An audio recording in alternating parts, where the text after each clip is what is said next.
Christianity and Islam pose different threats to the vitality of the modern world. Christianity's extremists, the fundamentalists, typically undermine education in the first world and hence they retard its potential. Islam undermines the very essence of the first world constitutional democracy, the right to free speech. This is typically done by suggesting that anyone who criticizes Islam is committing an intolerant hate crime.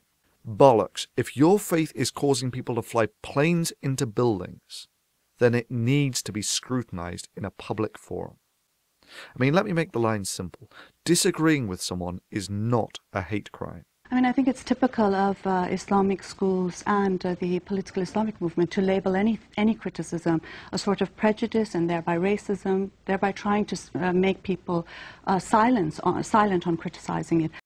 Inciting someone to break the law because of your opinion is, for instance, suggesting that you think that those who leave Islam are jerks is not a hate crime. Suggesting that people who leave Islam should be killed is a hate crime. But what is the penalty for apostasy? What is the penalty for leaving the Muslim faith? If it's an Islamic country, then the Sharia is very clear. Apostasy is dealt with the death penalty. Thank you, that's all I want to hear. And yes, if that is a central tenet of your religion, then the very practice of your religion is a hate crime in a modern first world country. The virility of free speech is arguably a prime factor in determining both the health and worth of this forum, just as it is for determining the health of a first world constitutional democracy.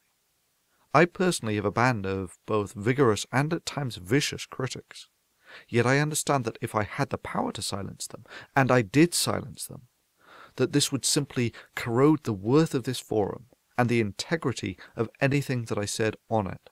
For an idea that can survive the harsh eye of public scrutiny of thousands is infinitely more valuable than an idea that can tolerate the criticism of none. Yes, YouTube is a company who will inevitably serve the bottom line.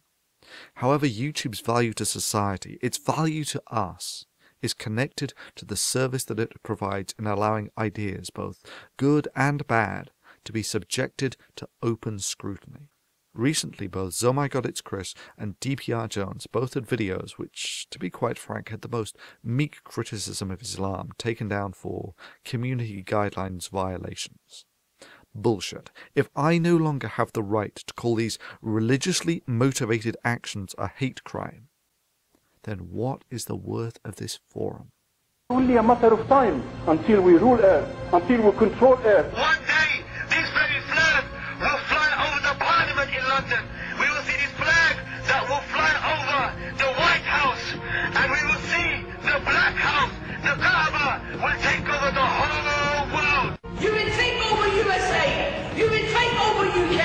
You will take over Europe. You will defeat them all.